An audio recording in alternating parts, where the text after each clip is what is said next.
దేవుని నామమునకు మహిమ కలుగునుగాక. ప్రభుని మనం స్తుతించుదాం. హల్లెలూయా, హల్లెలూయా. ప్రభు సన్నిధిలో చక్కని సమయాన్ని మనం కలిగి ఉంటున్నాం. దేవుని వాక్యములో నుండి రోమీలకు వ్రాసిన పత్రిక 9వ అధ్యాయము. 9వ అధ్యాయములో మనము ఒక ప్రత్యేకమైన సందర్భాన్ని గురించి ధ్యానం చేశాం. ఈ 9వ అధ్యాయం యొక్క సారాంశంలోనికి మనం వెళ్ళినట్లయితే ఇక్కడ ప్రభువు తెలియజేస్తున్న విషయాలు 11వ వచనాన్ని మనం చూసినట్లయితే, రోమీలకు వ్రాసిన పత్రిక 9వ అధ్యాయము 11వ వచనాన్ని మనం చూస్తే, ఏర్పాటును అనుసరించిన దేవుని సంకల్పం క్రియల మూలముగా కాక పిలుచువాని మూలముగానే నిలకడగా ఉండు నిమిత్తము పిల్లలు ఇంకా పుట్టి మేలైనను కీడైనను చేయక ముందే పెద్దవాడు చిన్నవానికి దాసుడగును అని ఆమెతో చెప్పబడెను. ఇందును గూర్చి నేను యాకోబును ప్రేమించి తిని ఏశావును ద్వేషించి తిని అని వ్రాయబడి ఉన్నది అనే విషయాలను మనం ఇక్కడ చూస్తున్నాం. అలాగే కాబట్టి ఏమందుమో దేవుని యందు అన్యాయము కలదా అట్లనరాదు. అందుకు మోషేతో ఇలాగు చెప్పుచున్నాడు, ఎవనిని కరుణింతునో వానిని కరుణింతును, ఎవని ఎడల జాలి చూపుదునో వాని ఎడల జాలి చూపుదును. కాగా పొందగోరు వాని వలనైనను ప్రయాసపడు వాని వలనైనను కాదు గాని కరుణించు దేవుని వలననే అగును అనే మాటలు మనం ఇక్కడ చూస్తున్నాం. రోమాపత్రిక 9వ అధ్యాయం 11వ వచనం నుండి 16వ వచనం వరకు ఉన్న విషయాలు మనం చదువుకున్నాం. ఇందులో మనకు అర్థమవుతుంది, ఏర్పాటును అనుసరించిన దేవుని సంకల్పం అనే మాట మనం చూస్తున్నాం. ఏర్పాటును అనుసరించిన దేవుని సంకల్పం, లేక దేవుని సంకల్పమును గూర్చిన ఏర్పాటు, లేక ఇంకా క్లుప్తముగా మనం ఆలోచించాలంటే దేవుని ఏర్పాటు అనేది మనుషుల యొక్క క్రియల మీద ఆధారపడి లేదు, అది దేవుని మీదనే ఆధారపడి ఉంది. ఇది మన వాక్యంలో చూస్తున్న విషయం. దేవుని సంకల్పము చొప్పున, దేవుని యొక్క ఉద్దేశము చొప్పున ఆయన ఏర్పాటు చేసుకునే విషయం, సెలెక్ట్ చేసుకునే విషయం, కారణం దేవుని ఉద్దేశం. దేవుడు ఏర్పాటు చేసుకుంటున్నాడు. ఆయన ఏర్పాటు చేసుకునే దాని ఉద్దేశం అనేది ఆయన ఉద్దేశాన్ని బట్టి ఆ సెలక్షన్ జరుగుతుంది. అది మనుషుల క్రియల మీద ఆధారపడి లేదు. దేవుని సెలక్షన్ అనేది మనుషుల యొక్క క్రియల మీద ఆధారపడి లేదు, అది తన మీదనే ఆధారపడి ఉంది. ఇది వాక్యం చెప్తున్న విషయం. ఇది మన టైటిల్, దీన్ని మీరు అర్థం చేసుకోవాలి. దేవుని ఉద్దేశాన్ని బట్టి జరిగే సెలక్షన్ అనేది, ఎంపిక అనేది, అది మనుషుల మీద ఆధారపడి లేదు, మనుషుల యొక్క క్రియల మీద ఆధారపడి లేదు, అది దేవుని మీదనే ఆధారపడి ఉంది అనేది ఇక్కడ తెలియజేస్తున్నాడు. దాన్ని బట్టే ఆ విషయాన్ని తెలియజేస్తూ 12వ వచనములో పిల్లలు ఇంకా పుట్టి, వారు ఇంకా పుట్టలేదు, బయటికి రాలేదు గర్భంలో నుండి, వారు ఇంకా పుట్టకముందే, పుట్టిన తర్వాత వారికి ఒక అవగాహన వచ్చి మేలైనను కీడైనను చెయ్యక ముందే దేవుడు ఏం చెప్తున్నాడు, పెద్దవాడు చిన్నవానికి దాసుడవుతాడు, పెద్దవాడు చిన్నవాన్ని సేవించేవాడవుతాడు అని దేవుడు చిన్నవాన్ని సెలెక్ట్ చేసుకున్నాడు. ఇది ఇక్కడ మనం గ్రహించాలి. దేవుని యొక్క ఏర్పాటు అది మనుషుల క్రియల మీద ఆధారపడి లేదు, మనుషుల క్రియలను బట్టి అది నిలకడగా లేదు, దేవుణ్ణి బట్టే అది ఉంటుంది అనేది ఇక్కడ చెప్తున్నాడు.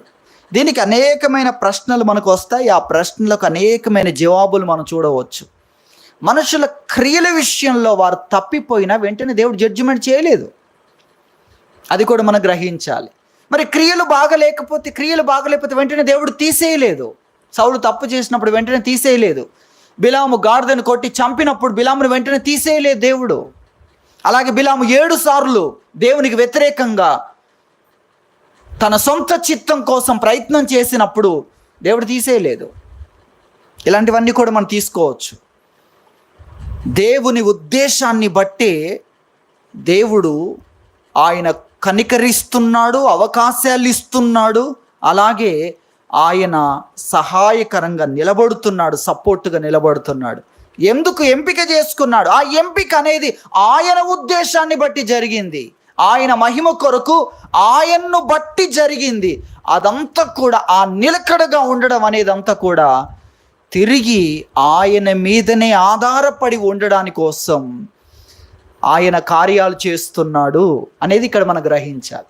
మనం అనేక వాటిని గొప్ప చేస్తాం. మరి దేవుడు అనేకమైన వాటిని, మనిషి యొక్క జ్ఞానాన్ని, మనిషి యొక్క క్రియలను, మనిషి యొక్క ప్రయాసను, మనుషుల యొక్క ఆశలను, పోరాటాలను గొప్ప చేస్తున్నాం మనం. మరి దేవుని సంగతి ఏంటి? దేవుడు ఒక విషయం అనుకుంటే, దేవుడు ఒక వ్యక్తి పక్షాన నిలబడితే, దేవుడు ఒక వ్యక్తి పక్షాన నేనున్నాను అంటే ఇవన్నీ కూడా కుప్పకూలాల్సిందే. అది దేవుడు అంటే. ఇది మనకు అర్థం కావాలి. అలాగని దేవుడు కొన్నిటిని కుప్పకూల్చడం లేదు, కానీ దేవుడు అంటే ఏంటో చూపించాలనుకుంటున్నాడు. కారణం అందరూ ఆ ఉత్తమమైన లేక అందరూ ఆ దేవుని మీద ఆధారపడాలని. దేన్ని గొప్ప చేయాలి? అన్నిటికంటే ఏది గొప్పది, అన్నిటికంటే ఏది శ్రేష్టమైనది, అన్నిటికంటే విజయాలన్నిటి మీద దేన్ని నిలబెట్టగలం అంటే దేవుని యొక్క సెలక్షన్ను, దేవుని యొక్క గ్రీన్ సిగ్నల్, దేవుడు ఎవరిని బలపరుస్తాడో, ఎవరి పక్షాన నిలబడతాడో అదిగో అదే అన్నిటికంటే శ్రేష్టముగా నిలబెట్టాలి అని ఆయన ఈ కార్యాలన్నీ చేస్తున్నాడు. ఆయన అంటే వేరు. అన్నిటికీ కొన్ని స్థానాలు మనం ఇవ్వచ్చు. మనిషి యొక్క ఆశలకు, మనిషి యొక్క కష్టానికి, పోరాటాలకు ఇవన్నీ కూడా కనబడుతూ ఉన్నాయి. కానీ వాటన్నిటి మీద దేవుని నిర్ణయం, దేవుడు నిర్ణయించేది, వాటన్నిటి మీద దేవుడు గొప్పవాడై ఉన్నాడు అన్న సంగతి తెలుసుకొని ప్రతి ఒక్కరూ ఎటువైపు తిరగాలి? దేవుని వైపు తిరగాలి. 127వ కీర్తన మనకు అదే తెలియజేస్తుంది కదా. దానికి సంబంధించింది ఈ విషయాలన్నీ. యెహోవా ఇల్లు కట్టించని ఎడల, ఇక చూడండి, మనం అనేకుల్ని తీసుకోవాలి. కట్టాలని ఆశపడే వ్యక్తి ఆ తర్వాత వనరులన్నీ సమకూర్చి దానికి సంబంధించిన నిపుణులైన వ్యక్తులందరినీ తీసుకొని వచ్చి ఒకవైపు వనరులు, ఒకవైపు నిపుణులు, ఒకవైపు నిపుణతో ఆ నిపుణతతో కట్టేవారు. ఇదంతా ఒకవైపు ఉంటే దానంతటితో నువ్వు కార్యాలు జరిగించిన, ఆశపడినా, వనరులన్నీ నీ వైపు ఉన్నా, మనుషులంతా నీ వైపు ఉండి ఒకదాన్ని నువ్వు కట్టినా అది ఆశీర్వాదం లేనిదవుతుంది. ఎందుకంటే దేవుని అనుగ్రహం అన్నిటికంటే ఉన్నతమైన స్థితిలో ఉంది. కాబట్టి నీకు ఆశ ఉన్నా, నీకు వనరులున్నా, నీకు సహాయపడగలిగిన వారందరూ ఉన్నా, ఇక ఏది కొదువ లేదు అన్నంత స్థితిలో ఉన్నా, నీవు మోకరించి దేవుని కనికరం కోసం ఎదురు చూడాలి. ఆయన ఉద్దేశాన్ని అనుసరించిన ఆయన యొక్క ఏర్పాటు, సెలక్షన్, అది మనుషుల క్రియల మీద ఆధారపడి లేదు, అది ఆయన మీదనే ఆధారపడి ఉంది.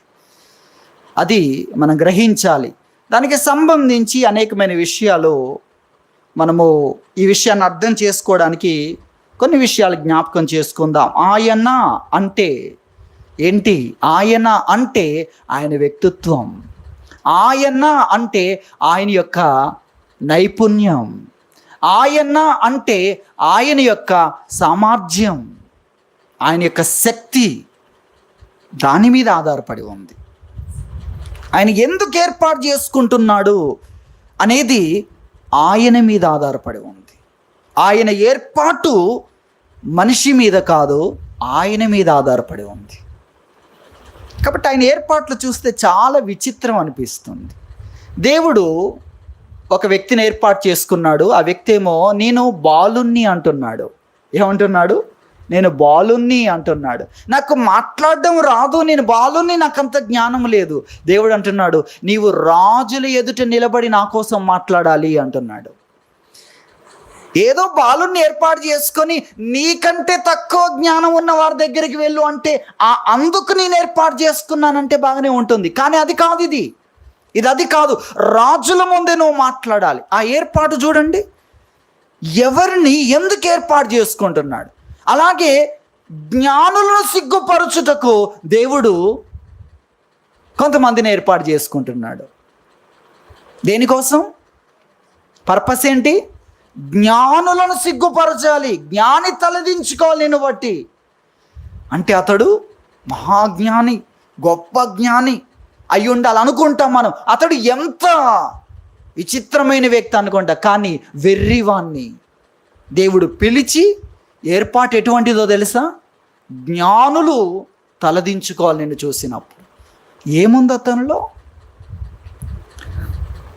వెర్రితనం. మరి అతన్ని సరే పిలిచా, వెర్రివాణ్ణి కూడా పిలుస్తావు అనే గొప్పతనం కొరకు అనుకుంటే ఆ పిలుపు యొక్క ఉద్దేశం చూడండి. పిలుపు యొక్క ఉద్దేశం అది ఆశ్చర్యం కలిగిస్తుంది. ఏదో వెర్రివాణ్ణి కూడా పిలిచాడు, ఏదో ఒక మూలకు ఉంచుతాడంటే కాదు. జ్ఞానులైన వారందరూ కూడా తలదించుకునే అంతస్తు కోసం ఒక వెర్రివాణ్ణి పిలిచాడు. కారణం ఆయన. అంటే ఆయన శక్తి, ఆయన వ్యక్తిత్వం, ఆయన గొప్పతనం. కారణం ఆయన. దేవుణ్ణి బట్టి మాత్రమే అనే విషయాన్ని మనం చూస్తున్నాం. అందులో మనం 9వ అధ్యాయం 17వ వచనం చూడండి. 9వ అధ్యాయం 17వ వచనం మనం చూస్తే, మరియు లేఖనం ఫరోతో ఇలాగ చెప్పెను, నేను నీ యందు నా బలము చూపుటకును నా నామము భూలోకమందంతట ప్రచురమగుటకును అందు నిమిత్తమే నిన్ను నియమించి తిని. దేవుడు నియమించాడు ఇక్కడ ఎవరిని? ఫరోను.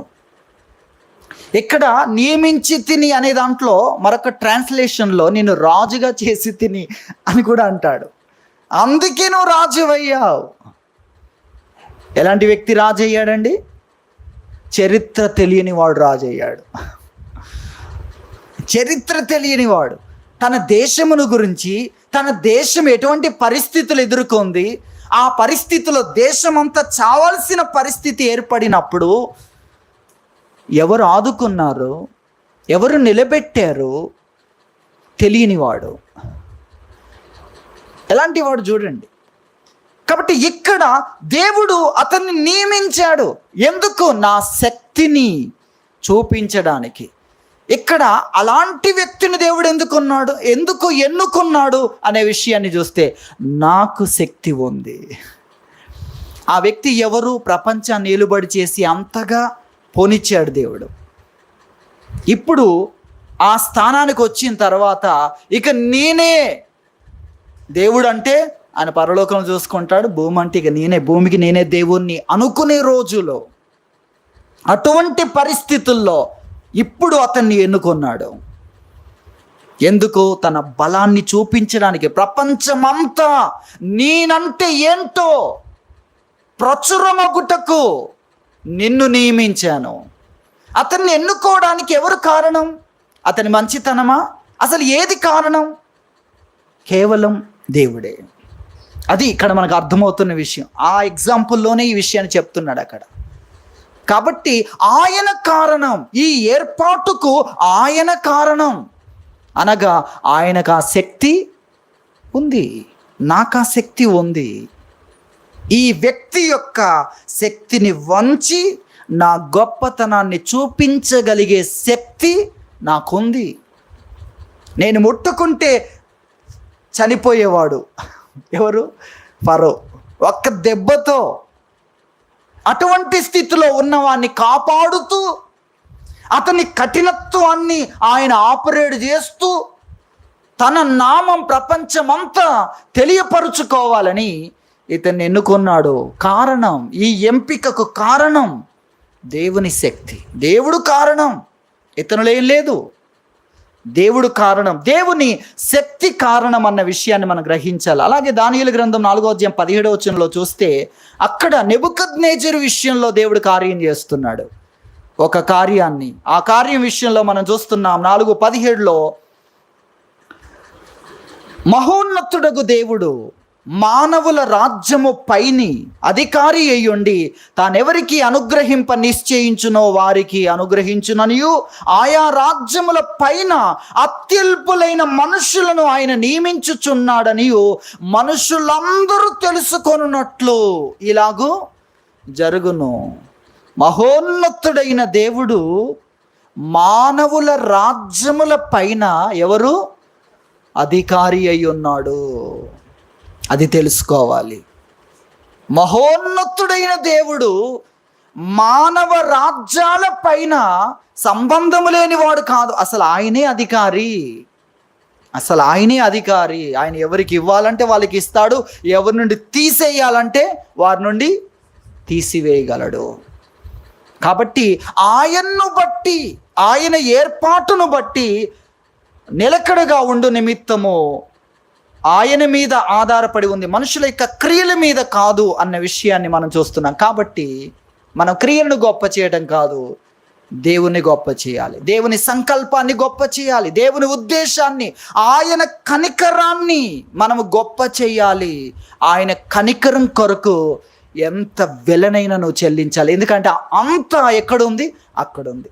మనుషుల కోసం చూడండి, కొంతమంది మనుషులు ఒక్కసారి మనల్ని దయ చూపిస్తే, ఎన్నుకుంటే అన్నీ దొరుకుతాయి అని ఎంతమంది మనుషుల చేత ఎన్నుకోబడాలని ఎంత కష్టపడుతున్నారు మీరు ఆలోచించండి. మీరు సూక్ష్మంగా ఎప్పుడు చూడలేదేమో, అలా ఆలోచించి చూడండి. అలాంటప్పుడు దేవుని ఎన్నికలోనికి నువ్వు రాగలిగితే దానికోసం ఎంత వెల చెల్లించవచ్చో మీరు ఆలోచించండి. అది అర్థం కావట్లేదు చాలామందికి. ఆశ పడడానికి సమయాన్ని ఇస్తున్నారు, ప్రయాస పడడానికి సమయాన్ని ఇస్తున్నారు, కానీ మోకరించి ప్రార్థించడానికి, మోకరించి దేవుని సన్నిధిలో ఉండడానికి, దేవా నువ్వు కరుణించే అంతవరకు నా బలమంతా తొలగిపోయినా సరే నేను లేవను, నా బలమంతా తొలగిపోతున్నా, కాలాలు చూడను, అందరి పరిస్థితులు చూడకుండా నీ కోసం నేను ఎదురు చూస్తూనే ఉంటాను అనేవారు ఎంతమంది?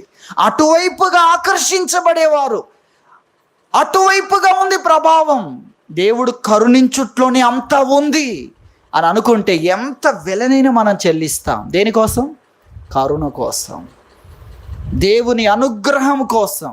కానీ ఈ రోజున ఇష్టపడడానికి పరిగెడుతున్నారు, అలాగే ఆ ఇష్టము కోసం కష్టపడడానికి ప్రయాసపడుతున్నారు.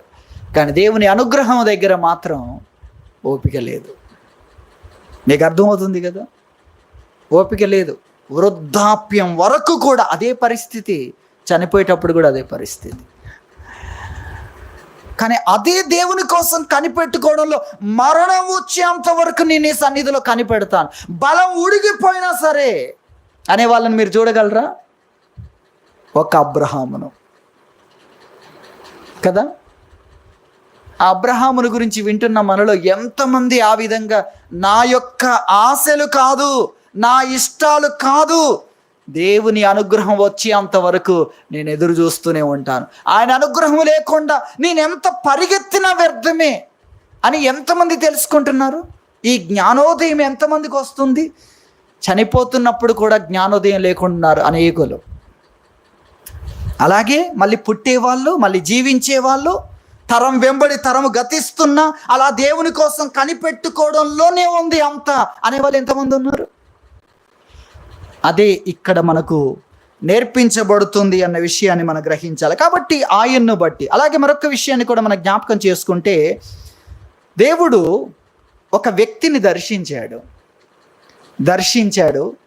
ఆ వ్యక్తి ఎలాంటి వాడంటే సంఘాన్ని హింసిస్తున్నాడు, సంఘాన్ని పాడు చేస్తున్నాడు, బెదిరించడం, హత్య చేయడం, దైవ దూషణ చేయమని బలవంత పెట్టడం. ఊహించలే మనం ఇటువంటి విషయాలు. అలాంటి స్థితిలో ఉన్నాడు సౌలు. ఆ సౌలును దేవుడు దర్శించి అననీయతో చెప్తున్నాడు, అతన్ని నేను ఏర్పాటు చేసుకున్నాను, నా సంఘ పరిచర్యకు ముఖ్యమైన స్థానంలో పెట్టేశాను నేను. ఏంటి మీకు తెలియదా ప్రభువా, అతడు ఎంతగా సంఘానికి ఎంత కీడు చేశాడో, ఇప్పుడు కూడా ఇక్కడికి ఎందుకు వచ్చాడో, అతన్ని గురించి సంఘం బాధపడుతుంది, సంఘానికి ఉన్న ఏకైక భయము అతన్ని దేవుడు ఏమంటున్నాడు, నా పరిచర్యకు నియమించాను. ఎందుకు? ఏముంది అసలు? అక్కడంత ద్వేషం, అక్కడంత అపార్థం, అక్కడంత క్రూరత్వం, మనిషిని చంపుతున్నా, అయ్యో వీళ్ళు చేసిన దానికి చంపాల్సినంత ఉందా? అసలు చంపాల్సినంత ఉందా? ఎందుకయ్యా నువ్వు ఇలాంటి విశ్వాసంలోకి వచ్చావు, ఇలాంటి దాంట్లోకి వచ్చావు? అసలు ఏంటి నీ సంగతి, ఏంటి నీ సాక్ష్యం, ఏంటి నువ్వు చెప్పేది, నీ వివరణ ఏంటి అడగాలి. కానీ ఎంత క్రూరత్వం! అటువంటి వ్యక్తిని దేవుడు ఏం చేశాడనే విషయాన్ని చూస్తే తిమోతికి రాసిన మొదటి పత్రిక 1వ అధ్యాయం 12వ వచనంలో మనం చూస్తున్నాం. పూర్వము దూషకుడను, హింసకుడను, హానికరుడనైన నన్ను 3 ముక్కల్లో చెప్పాడండి. ఎవరితడు? దూషకుడు. దూషణలు అంటేనే పడదు కదా, ఎవరైనా దూషణలో పలుకుతూ ఉంటే అక్కడ ఉండలేం కదా, పారిపోతాం కదా. ఇతడు దూషకుడు. తర్వాత హింసకుడు, హింసించేవాడు. తర్వాత హానికరుడైన వ్యక్తి, భయంకరుడైన వ్యక్తి. అలాంటి వ్యక్తినైన నన్ను తన పరిచర్యకు నియమించి నమ్మకమైన వాడిగా ఎంచాడు. ఎవరట? నమ్మకస్తుడు అని ఎంచాడు. ఒక హానికరుణ్ణి, ఒక దూషకుణ్ణి, హింసించే ఒక హింసకుణ్ణి. ఎవరిని బట్టి ఆలోచించండి. అది ఆయన యొక్క నైపుణ్యం. నాకుందా నిపుణత? ఒక హానికరుడైన వ్యక్తిని సాత్వికపు పరిచర్యకు బాసుగా, హెడ్గా నియమించడం, సాత్వికులందరికీ మాదిరి చూపించే వ్యక్తిగా ఒక హానికరుణ్ణి నిలబెట్టడం అనేది నాకొచ్చు. అది నా చేతుల నైపుణ్యం, అది నాకు ఉంది, అది నేను చూపించాలి. కాబట్టి నేను ఇతను ఎన్నుకుంటున్నాను. నీకు అర్థమైందా? ఎందుకు ఎన్నుకున్నాడు? అతన్ని బట్టి కాదు, తన నైపుణ్యం కారణం. అది మనం గ్రహించాలి, అది మనం చూస్తున్నాం. ఆయన యొక్క సమర్థత కారణం అన్న విషయాన్ని గుర్తించాలి. అలాగే యోహాను సువార్త 11వ అధ్యాయం 4వ వచనంలో చూస్తే, లాజరు ఎటువంటి పరిస్థితిలో ఉన్నాడో, అతడికి వ్యాధి వచ్చింది అన్న విషయం తెలియజేయబడినప్పుడు ప్రభు అంటున్నాడు 4వ వచనంలో, యేసు అది విని, ఈ వ్యాధి మరణము కొరకు వచ్చింది కాదు. ఏమన్నాడు? ఇది చావడానికి రాలేదన్నాడు. ఆయన చెప్పిన తర్వాత లాజర్ చనిపోయాడు. వీళ్ళు ఎవరికి తెలియదు, ప్రభుయే చెప్తున్నాడు లాజర్ చనిపోయాడని. ప్రభు ఏమంటున్నాడు? ఈ వ్యాధి మరణం కోసం రాలేదు, కానీ మరణం వచ్చింది. చూసారా ఎలా ఉందో? ప్రభు చెప్పింది ఏంటి, జరిగిందేంటి? ఈ వ్యాధి మరణం కోసం రాలేదు, చావడానికి రాలేదు అని అనగానే అతడు చనిపోయిన పరిస్థితి. ఆ విషయాన్ని ప్రభు చెప్తున్నాడు. వీళ్ళకి తెలియదు. వీళ్ళు వెళ్ళాలంటే ఒక 2 రోజులు పడుతుందేమో. ఈ వ్యాధి మరణం కోసం రాలేదు. ఎందుకొరకు వచ్చింది? దేవుని కుమారుడు దాని వలన మహిమపరచబడినట్లు దేవుని మహిమ కొరకు వచ్చింది. ఇది ఎందుకొరకు వచ్చిందంట? యేసుక్రీస్తు అంటే ఏంటో నీకు అర్థం కావాలి కదా. వాళ్ళకి అర్థం కాలేదు. గుడ్డివాడిని బాగు చేసిన ఈయన ఈ రోగాన్ని కూడా తరిమిస్తే బాగుండు కదా.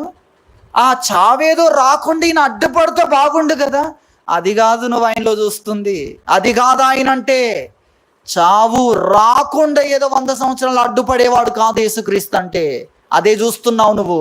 ఈ విషయాలన్నీ, ఈ సూచక క్రియలు అసలైన దాని కొరకు చూపిస్తుంటే ఇవే చాలనుకుంటున్నారు. ఇవి సూచనలు. ఒక దాన్ని సూచిస్తున్నాయి. బోర్డు దగ్గర కూర్చుంటే ఊరు ఎట్లా వస్తుంది? పరలోకం ఆమెకు వెళ్ళే దారి అన్న దగ్గర అక్కడే కూర్చుని ఆ బోర్డు దగ్గరే ఉంటే అది సూచిస్తుంది. అది సూచిక. సూచనలతోనే చాలనుకుంటున్నావు. సూచనలు అనేవి అసలైన దాన్ని సూచిస్తూ ఉంది, నిత్య జీవాన్ని. చనిపోయిన వ్యక్తిని లేపడం అనేది ఆయన సూచనగా చూపిస్తున్నాడు. నువ్వు ఇక్కడే ఆగిపోతున్నావు. చనిపోయిన లేపుతాడనేది కాదు, చావే రాని అంతస్తులో నిలబెట్టడం అసలైంది. నిత్య జీవం ఉచితంగా ఇవ్వడం అసలైంది. చాలామందికి ప్రభు ద్వారా జరిగే ఈ యొక్క సువార్త ప్రకటన తప్ప ప్రభు ద్వారా జరిగే ఇవన్నీ చేస్తుంటే చాలా సంతోషం వాళ్ళకు. కానీ అసలైంది దాంట్లోనే ఉంది. అందులో నిత్య జీవం నీకు ఇవ్వడం ఉంది. అది మనం గ్రహించాలి. కాబట్టి ప్రభు చెప్తున్నాడు, దేవుని కుమారుడు దాని వలన మహిమపరచబడినట్లు ఆయన ఎవరో తెలుసా? కుళ్ళిన శవమును కూడా పేరు పెట్టి పిలిచి బ్రతికించగలిగిన వాడు ఆయన. కాబట్టి ఆయన ఉండగా మరణించిన, కుళ్ళిపోయినా కూడా నువ్వు భయపడవలసిన అవసరం లేదు. ఆయన అంటే ఏంటో తెలియడానికి వచ్చింది అది. ఆ మరణము అనే నేను దాన్ని డీల్ చేయగలను. ఎందుకు రప్పించావు ప్రభు? నేను చూసుకోగలను. ఎందుకు 4వ దినము కూడా రాలేదు, 5వ దినం వచ్చాడు. 4 దినములు అయిపోయింది సమాధి చేసి. ఎందుకు 3వ రోజు లోపలే మొదటి రోజే రాలేదు? ఇక్కడే 2 రోజులు, లాజరు చనిపోయాడు, ఇక్కడే 2 రోజులు ఉందామన్నాడు. మీరు అక్కడ చూడండి. మళ్ళీ వెళ్ళేసరికి 2 days అయింది. అప్పటికి 4 days అయిపోయింది. కుళ్ళిపోయేంత వరకు ఎందుకు నీవు? ఇక అవకాశము లేదు. ఇక బాడీ కూడా విడిపోయింది, సమాధి కూడా తెరవడానికి ఇక అవకాశం లేదనే పరిస్థితి వరకు ఎందుకు రానిచ్చావు? ఆయన చేయగలడు దాన్ని. అది ఆయన్ను బట్టి నువ్వు ఆయన మీద ఆధారపడాలి. నువ్వు ఆయన వైపు చూడాలి. సాధ్యాసాధ్యాలను గురించి కాదు, ఆయన మీద నీ విశ్వాసం ఉండాలి. ఆయన అంటేంటో నువ్వు తెలుసుకోవాలని దేవుడు ఈ ఏర్పాటును ఈ విధంగా తన కార్యాలు జరిగిస్తున్నాడన్న విషయాన్ని మనం గుర్తించాలి. కాబట్టి అదంతా కూడా ఆయనకున్న నైపుణ్యం. అలాగే గుడ్డివాడుగా పుట్టిన సందర్భం యోహాను సువార్త 9వ అధ్యాయంలో మనం చూస్తాం. ఎందుకు వీడు గుడ్డివాడుగా పుట్టాడంటే, వీడు చేసిన పాపమా, వీరికి అన్నవారు చేసిన పాపమా? ఆ రోజు 2 కారణాలు ఉన్నాయి. కనిపెడితే ప్రభు 3వ కారణం చెప్పాడు. 3వ కారణం, ఈ కాలంలో వీడు ఎందుకు గుడ్డివాడుగా పుట్టాడంటే 3వ వచనంలో చెప్తున్నాడు. యోహాను సువార్త 9వ అధ్యాయం 3వ వచనం, యేసు వీడైనను వీని కన్నవారైనను పాపము చేయలేదు కానీ. చూసారా, దేవుడు చరిత్రలో ఉన్న విషయాలన్నిటి గురించి చెప్తున్నాడు. వీరు కాదు, వీరి కన్నవారు కూడా ఏ విధమైన దోషము చేసి కాదు, కానీ దేవుని క్రియలు వీని యందు ప్రత్యక్షపరచబడుటకే, దేవుని కార్యాలు బయటికి రావడానికే ఇది జరిగింది. ఎందుకు ఇది జరిగింది? దేవుడు అంటే ఏంటి ప్రపంచం తెలుసుకోవడానికి. ఆయన ఏం చేయగలడు, ఆయన నైపుణ్యం ఏంటి, ఆయన నిపుణత ఏంటి, ఆయన ఏం చేయగలడో తెలుసుకోవడానికి ఈ కార్యము జరిగింది అన్న విషయాన్ని ఇక్కడ మనం చూస్తున్నాం. అలాగే మరొక విషయాన్ని కూడా మనం చూస్తే, ఇందులో ఆయన నిపుణత.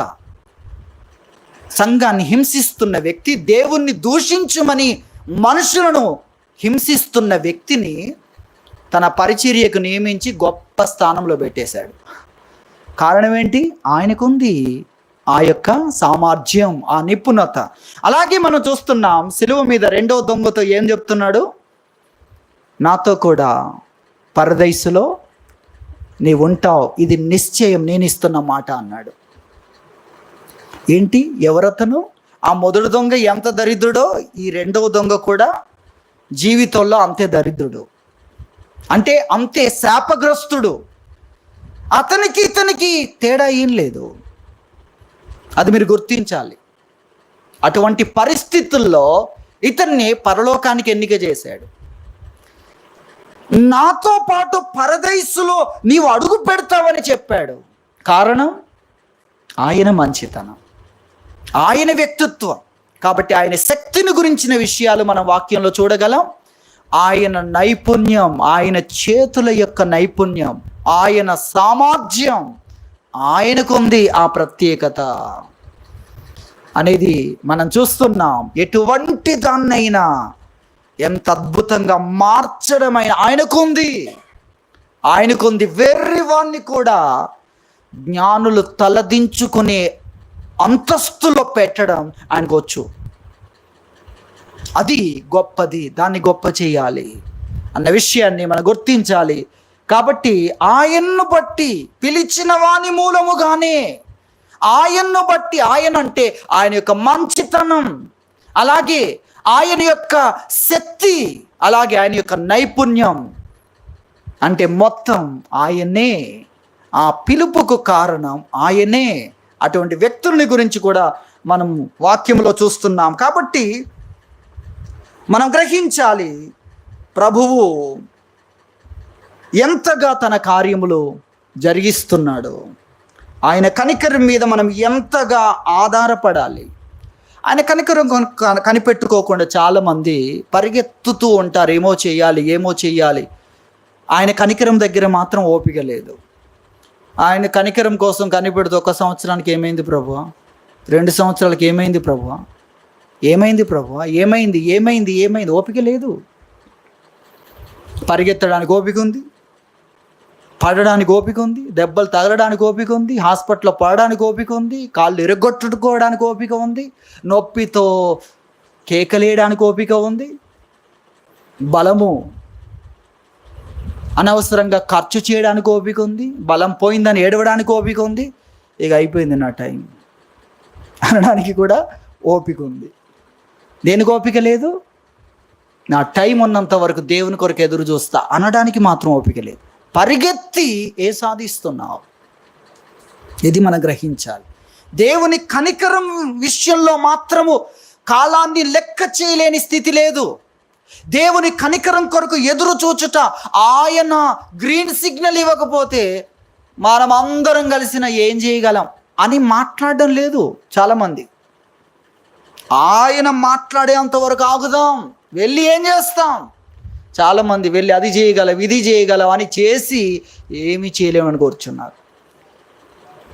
దేవుని సన్నిధిలో విచారణ చేయకుండా, ప్రవక్త దగ్గరికి వెళ్లకుండా, యుద్ధ కాలం వచ్చినప్పుడు ఎవరైనా ప్రవక్త దగ్గరికి వెళ్ళారా, దేవుని సన్నిధిలో విచారణ చేశారా, ప్రార్థన చేశారా అనేది చూస్తే ఆ సౌలు కాలంలో వారు చేయట్లేదు. అటువంటి అజ్ఞానం చివరికి గొలియాత్ దగ్గరికి తీసుకొని వెళ్ళింది. అప్పుడు అర్థమైంది వారందరికీ. యుద్ధానికి పరిగెత్తుకొని వెళ్ళారు, ఏం చేయలేకపోతున్నారు. పరుగున వెళ్ళారు, మాకు బలం ఉంది, జ్ఞానం ఉంది, ఆ ఈట తీసుకో, ఆ కత్తి తీసుకో, డాల్ తీసుకో. కానీ అక్కడికి పరిగెత్తి ఒక్కసారిగా ఏమైపోయారు? నిరాశలు అయిపోయారు, నిస్సహాయులు అయిపోయారు. పరిగెత్తి ఏం చేసావు? అనుభవం ఉంది, జ్ఞానం ఉంది, సామర్థ్యం ఉంది, విజయాలు ఎన్నో సాధించింది ఉంది, ఏం చేసావు? అక్కడ దేవుని మీద ఆధారపడలేదు కదా, ఆ విజయం యొక్క రహస్యం నీకు అర్థం కాలేదు కదా. కాబట్టి ఇప్పుడు నువ్వు నిస్సహాయుడవయ్యావు. అది పరిస్థితి అన్న విషయాన్ని మనం గ్రహించాలి. కాబట్టి అనేకులు ముందుకు వెళ్ళి ఏం చేస్తావు నీవు?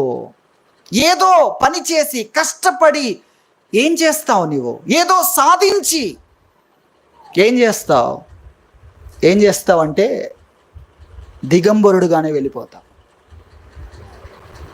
అర్థమవుతుందా? ఎలా వెళ్ళిపోతారు? ఏమీ లేకుండా.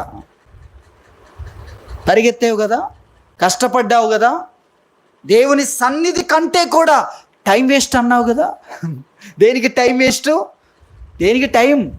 కష్టపడడానిక, ఇష్టపడడానిక, ఇష్టాన్ని నెరవేర్చుకున్నావు కదా. ఏం సాధించావు?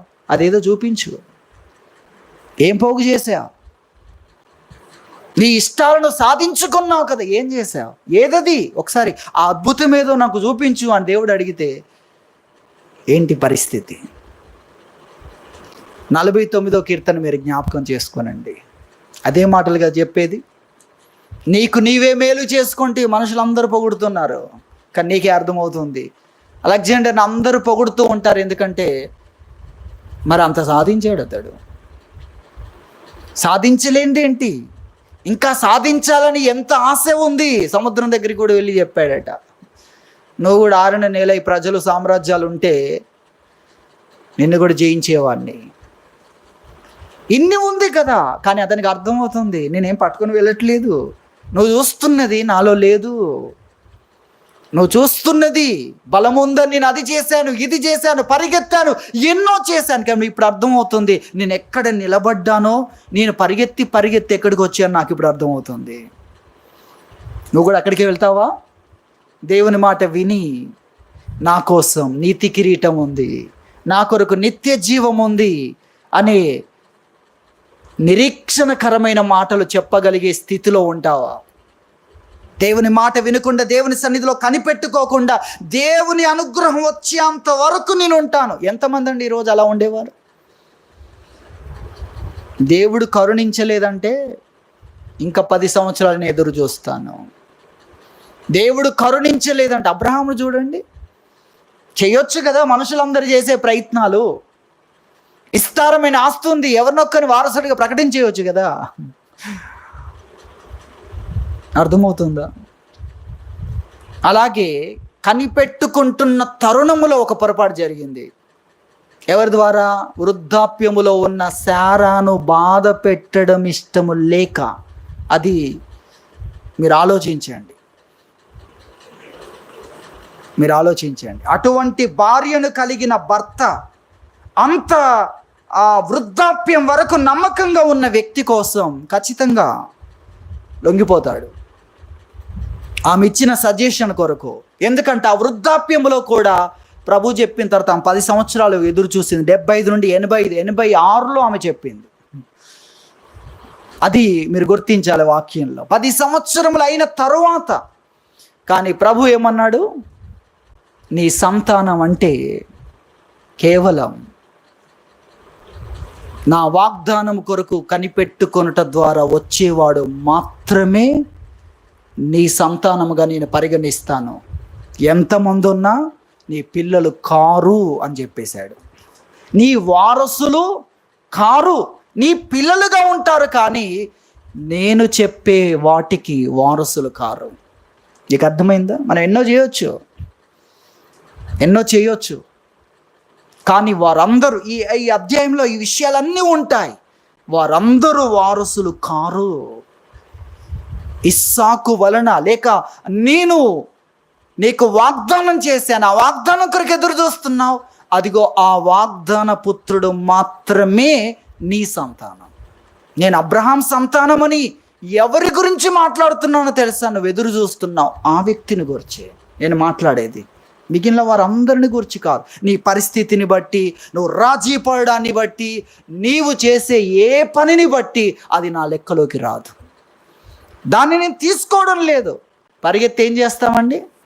చావలసిన స్థితిలో దేవుని సన్నిధిలో, ప్రభువా చనిపోయినా పర్వాలేదు, నువ్వే దిక్కు, నీ సన్నిధిలోనే మరణం వచ్చిన ఇక్కడే రావాలని ఉన్నందుకు ఎంత ఆశ్చర్యం.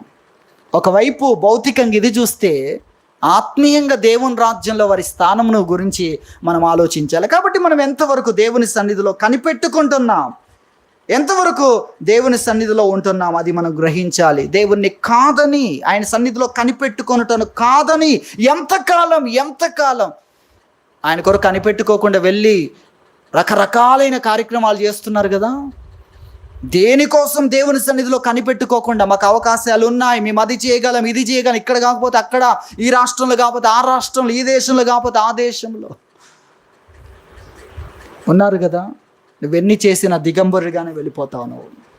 కానీ దేవుని కోసం కనిపెట్టుకో, దాంట్లో నీ జీవితం ఉంది, అక్షయమైన జీవితం ఉంది, అసలైన నీ జీవితం ఉంది అనేది మనం చూస్తున్నాం. కాబట్టి పొందుగోరు వాని వలన కాదు, ప్రయాసపడే వాని వలన కాదు, కరుణించే దేవునిలోనే.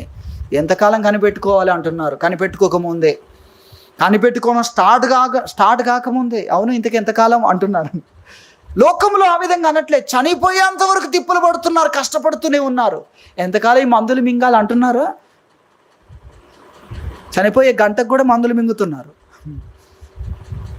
దేవుని దగ్గరే క్వశ్చన్లు అన్నీ, దానికి అలవాటు పడుతున్నారు. కానీ దాని నుండి నేర్చుకోవట్లేదు మనుషులు. ఈ వాక్యం ఆ విషయాలు మనకు తెలియజేస్తుంది. కాబట్టి మనం గ్రహించాలి, దేవుని కోసం మనం కనిపెట్టుకోవాలి. ఎంత సమయమైనా ఆయన కొరకు, ఆయన కనికరం కోసం మనం కనిపెట్టుకోవాలి. మోషే 40 సంవత్సరాలు కనిపెట్టుకున్నాడు. ఎన్ని సంవత్సరాలు? 40. ఎంత ఆశ్చర్యం చూడండి, 40 సంవత్సరంలో. కానీ ఆ తర్వాతే స్టోరీ స్టార్ట్ అయింది చూడండి. 80 తర్వాత అతని స్టోరీ స్టార్ట్ అయింది. ఆ స్టోరీలో అతడు సాధించింది చూస్తే లక్షల మందికి ఎటువంటి దైవజనుడయ్యాడు, ఎటువంటి ప్రవక్త అయ్యాడు. ఆశ్చర్యం. ప్రపంచం దేవుని శక్తిని ఆయన ద్వారా చూసింది.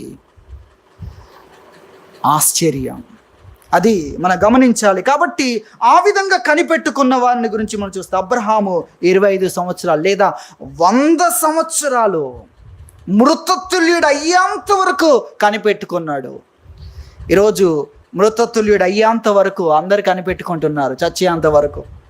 కానీ దేవుని కోసం మాత్రం కాదు. మీకు అర్థమవుతుందా? కోర్టుల కోసం ఇస్తారు, మనకు వచ్చే పెన్షన్ ఇస్తారు, మనకు న్యాయం జరిగిస్తుంది అని చనిపోయిన వారు ఉన్నారు. మీకు అర్థమవుతుందా? మనుషుల కొరకు ఎదురు చూసి చనిపోయిన వారు ఉన్నారు. అంతవరకు కనిపెట్టుకుంటున్నవారు ఈ రోజును కూడా మనం చూస్తున్నాం.